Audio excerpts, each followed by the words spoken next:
Selamat siang saudara sekalian. Apa kabar semuanya? Semoga selalu dalam sehat walafiat.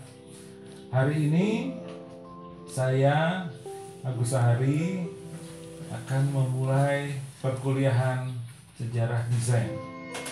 Mohon saudara-saudara dapat menyimak dengan baik dan kalau perlu saudara mencatat dan istilahnya mencari buku-buku referensi untuk menunjang perkuliahan ini secara lengkap. Selamat berkuliah dan selamat menyimak. Terima kasih.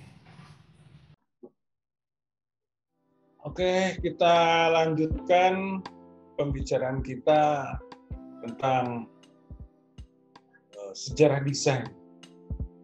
Nah, dalam peta sejarah desain, banyak tokoh-tokoh kita yang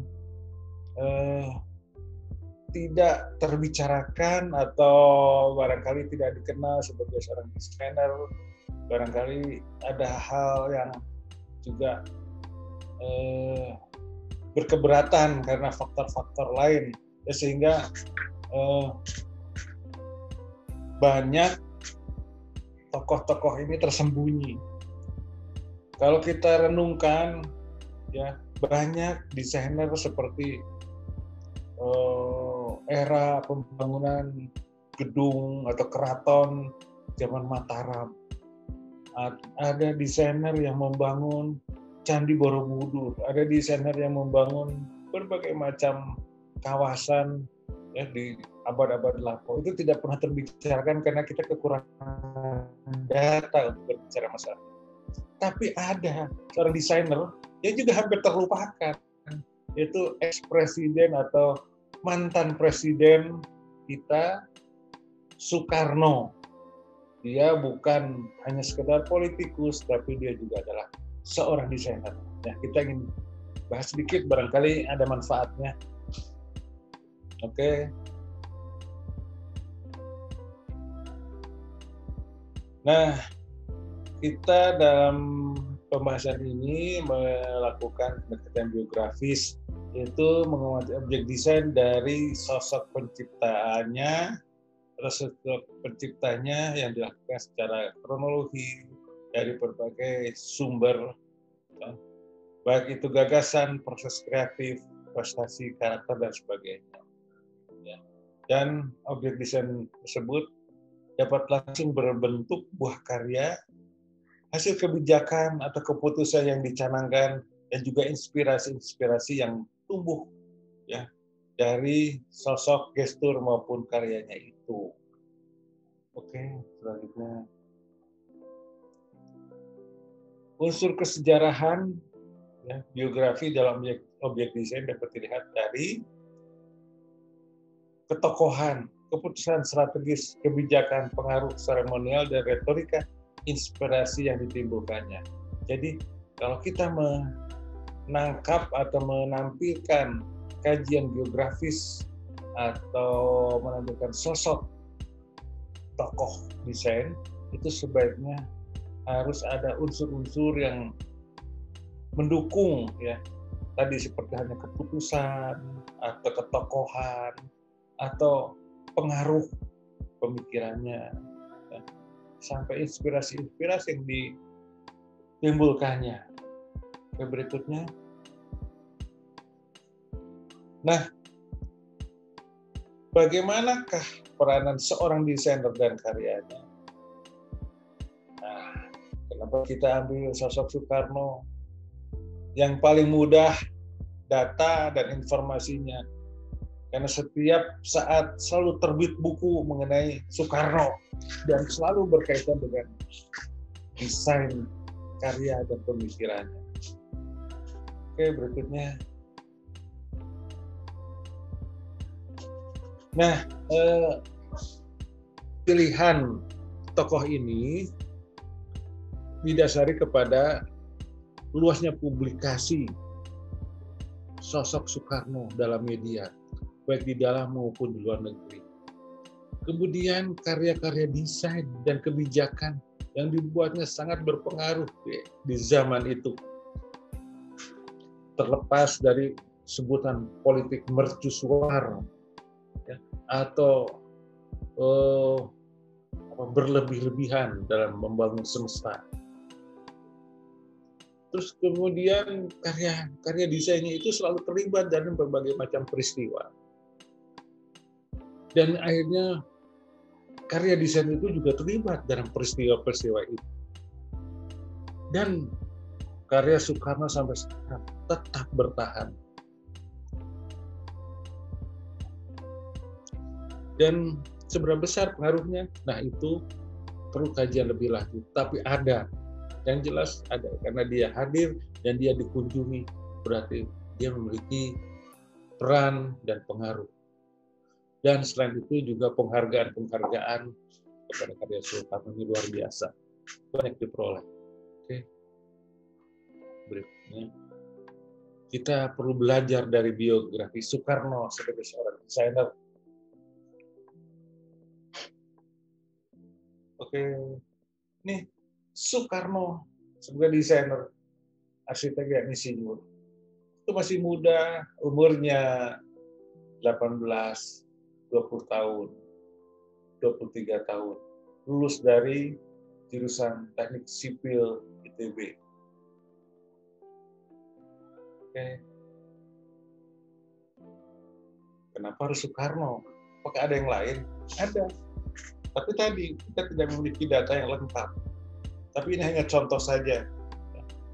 Soekarno unik, merakyat, dan dia banyak pengalaman yang berkaitan dengan kehidupan sosialnya. Oke, berikutnya. Dan dia adalah tokoh yang selalu dibicarakan karena pemikiran-pemikirannya yang mendunia. Ya. Dia di Amerika dihormati, duduk bersama John F. Kennedy, Presiden Amerika. Dia selalu menjadi head cover majalah Time. Ya, oke, berikutnya.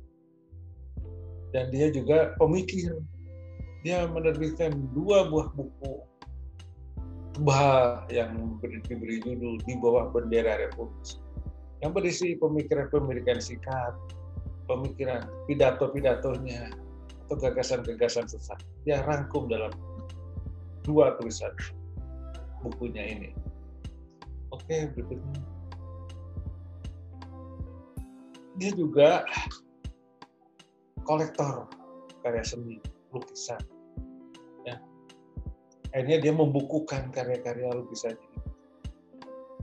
Dan dia juga memiliki keterampilan. Dia adalah seorang pelukis. Nah, ini adalah karya Soekarno, lukisan karya Soekarno.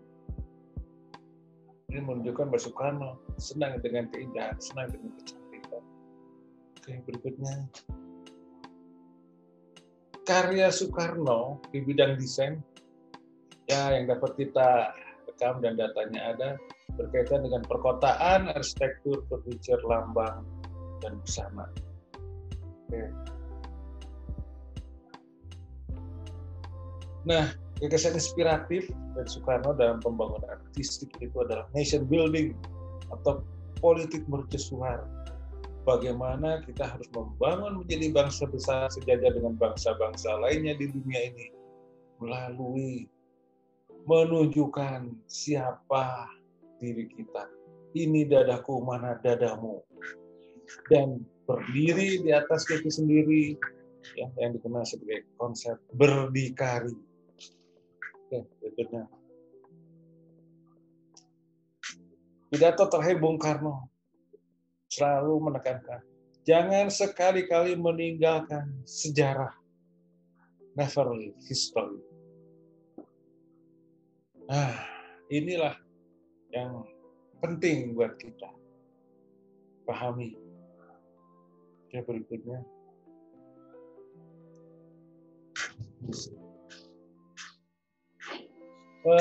Soekarno berdiri di depan di antara para tokoh-tokoh dunia.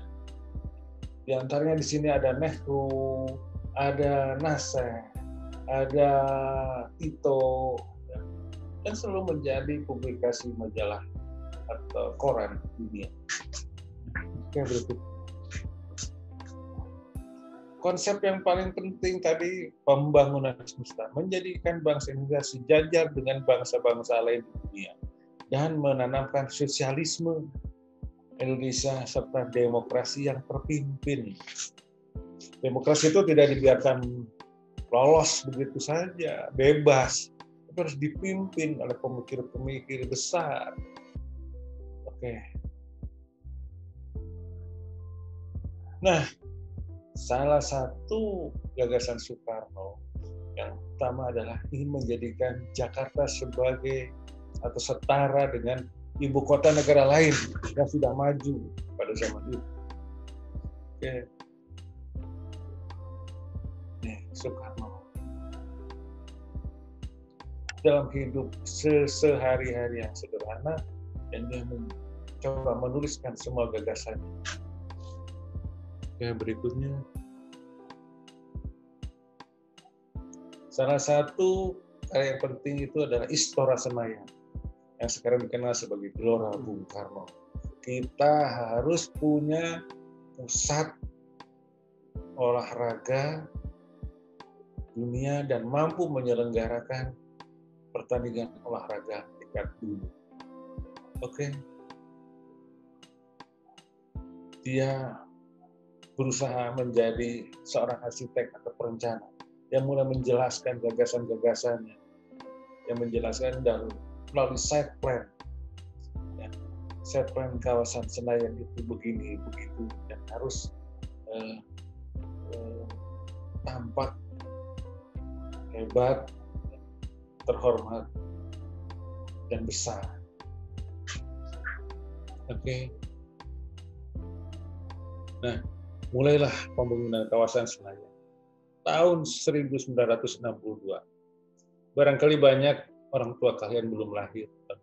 Saya kebetulan sudah lahir, dan saya menjadi saksi bagaimana kawasan Senayan yang tadinya merupakan rawa-rawa, kebun yang tidak terputus, kemudian menjadi satu kawasan yang ditata demikian rupa menjadi kawasan Istora Senayan. Yang tujuannya satu, akan menjadi kawasan Asian Games keempat tahun 1962 di Jakarta. Oke. Inilah inspirasi Soekarno. Kawasan Senayan yang menjadi sentral pertandingan olahraga level Asia.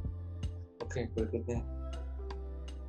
Nah, ini adalah peresmian peletakan batu pertama pembangunan kawasan Senayan. Oke, berikutnya. Soekarno mulai membuat tiang panjang pertama untuk pembangunan Senayan. Oke, berikutnya.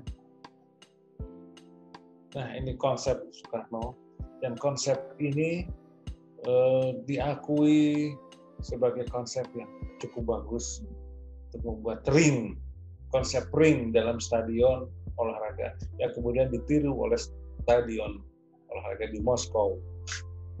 Yang berikutnya. Nah, ini konstruksi ikat, ya, saling mengikat dan menjadi bentuk yang saling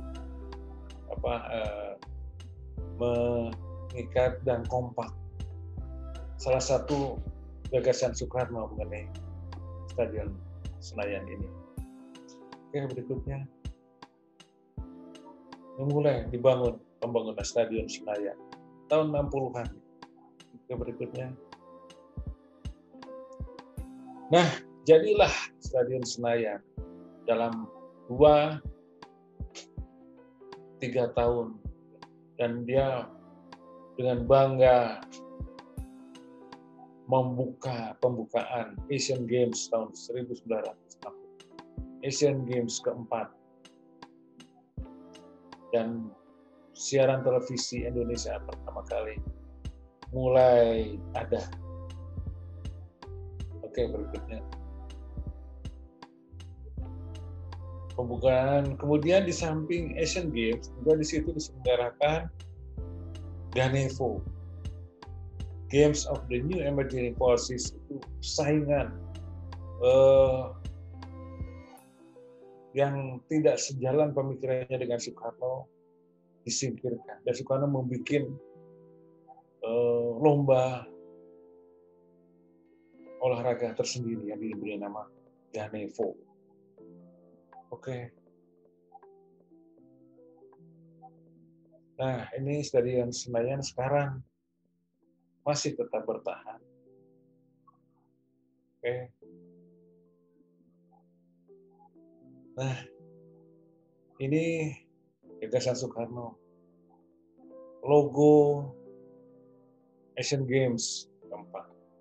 Inspirasinya dari sebuah relief Candi Borobudur, Candi Prambanan, Candi Borobudur ya, yang berkaitan dengan Rama dan Sita. Oke, berikutnya. Nah, logo ini buah tangan Soekarno ini menjadi lambang kawasan Senayan. Oke, berikutnya. Nah, karya lain dari Soekarno itu ada rumah tinggal. Banyak di Bandung karya Soekarno. Ya, yang sekarang sudah diambrukan atau masih bertahan atau yang bertahan separuh. Ini karya Soekarno di Jalan Gatot Subroto, Bandung, yang masih bertahan. Oke, berikutnya. Ini beberapa rumah juga di Jalan Gatot Subroto. Berikutnya. Rumah rancangan Soekarno yang sudah direnovasi. Sekarang jadi nyempil di antara bangunan-bangunan besar. Oke, berikutnya. Ini drawing dari rumah Soekarno ini selalu sifatnya balance, kanan kiri sama, dan di atasnya ada gada, ya, yang berbentuk gada sebagai wujud dari atap yang tinggi. Oke, berikutnya. Nah, ini bangunan penjara Sukamiskin, gagasan Soekarno bersama Schumacher.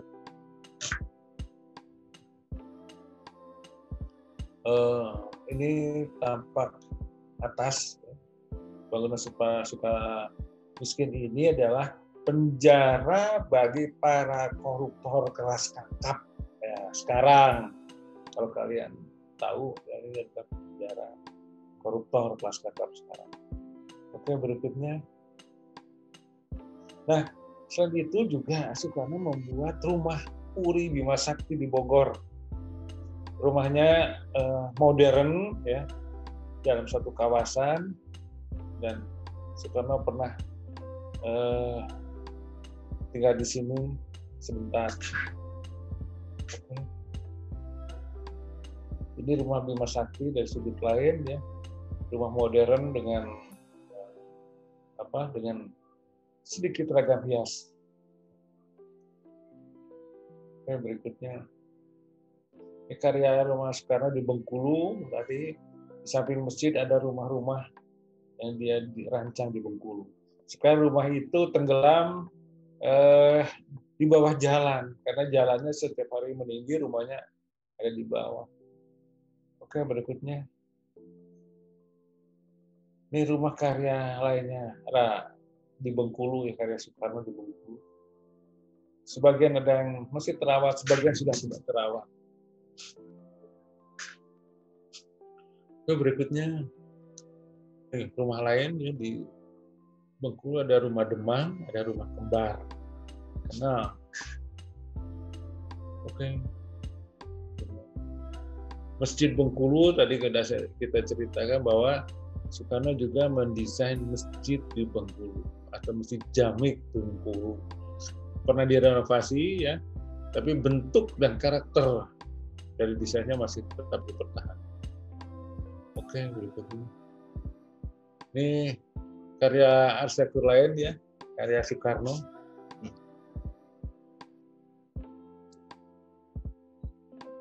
Kemudian juga dia membuat site plan, perencanaan kota di Palangkaraya. Terus, nah, yang paling penting dia juga ikut mendesain Hotel Swarha. Hotel Swarha sekarang ini tidak terawat, ya, kondisinya sangat memprihatinkan. Ada di Jalan Asia Afrika. Oke, berikutnya. Nah, Soekarno juga salah seorang penggagas Hotel Indonesia. Dia lagi memberikan koreksi-koreksi dan kritik terhadap maket Hotel Indonesia. Banyak keinginan Soekarno untuk menambahkan gagasan, ide-ide pada pembangunan Hotel Indonesia. Oke, berikutnya.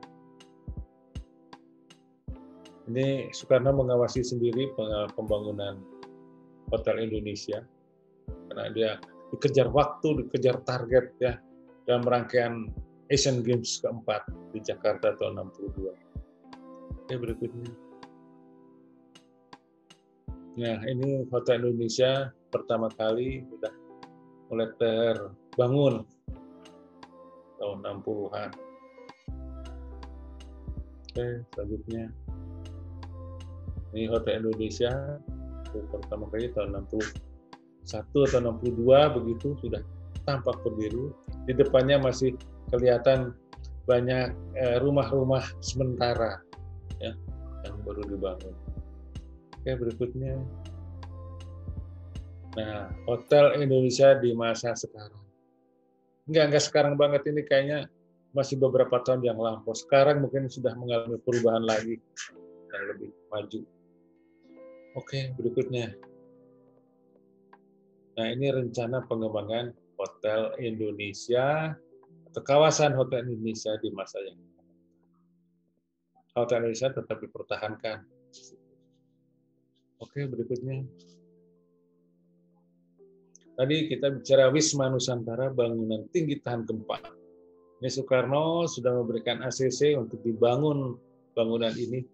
Dan sampai sekarang bangunan ini tetap bertahan dan dipakai rujukan para arsitek di Jepang dalam mendesain bangunan tahan gempa. Yang berikutnya, ini bangunan Wisma Nusantara, ya, tahun 70-an. Yang berikutnya, ini Wisma Nusantara yang menginspirasi bangunan tinggi di Jepang. Oke, berikutnya.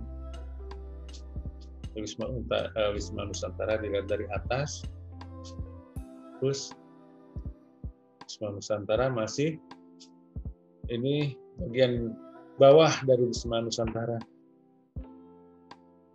Sederhana, ya, simple, modern. Oke, berikutnya.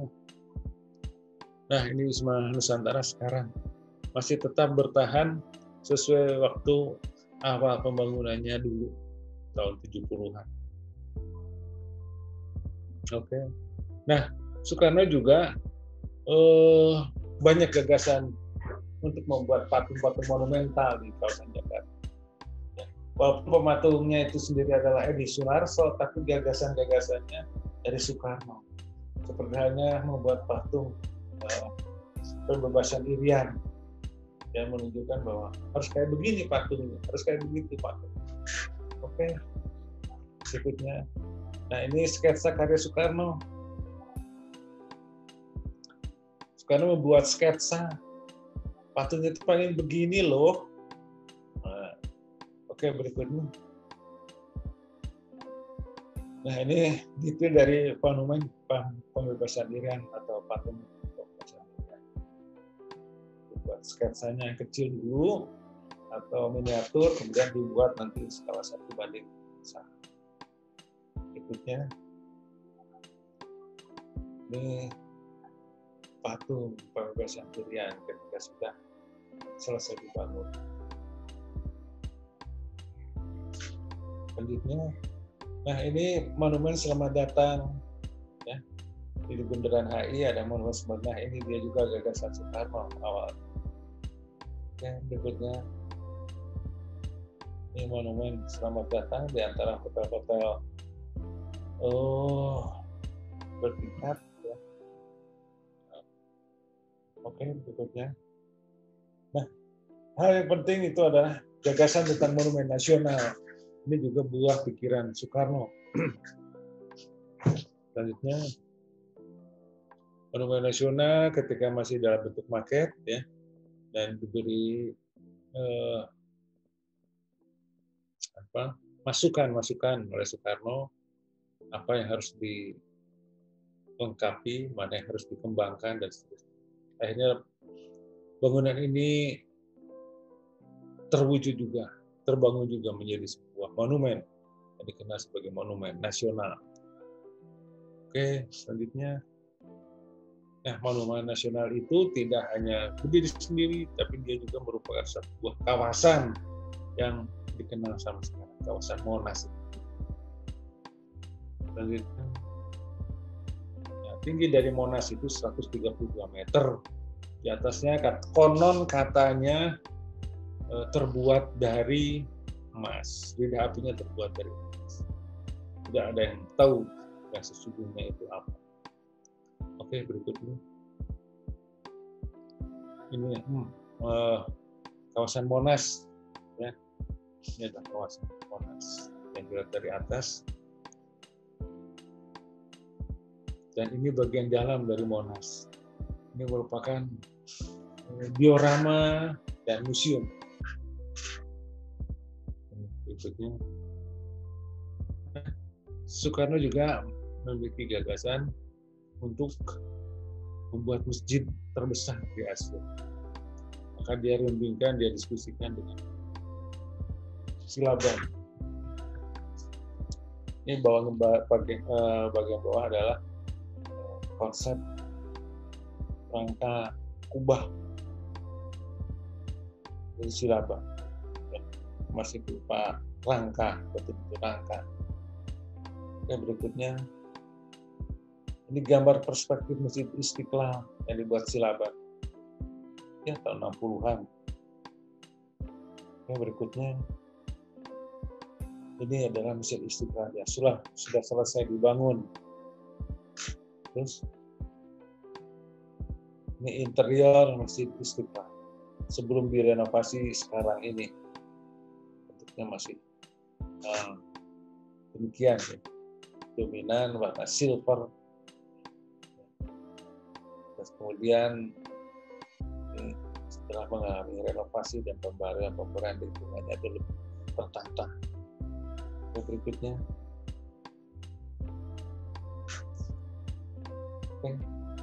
nah bangunan lain gagasan Soekarno itu adalah bersama arsitek Suyudi membuat gedung MPR DPR atau zaman itu dikenal sebagai gedung Kominfo. Ya. Oke, berikutnya. Nah, ini adalah konsep dari gedung sidang utama MPR DPR tadi. Oke, berikutnya. Sketsa dan maket dari gedung MPR DPR tadi dan betul-betul dipelajari, distudi karena berkaitan dengan struktur dan kekuatan. Terus dan ini adalah proses program pembangunan gedung DPR MPR.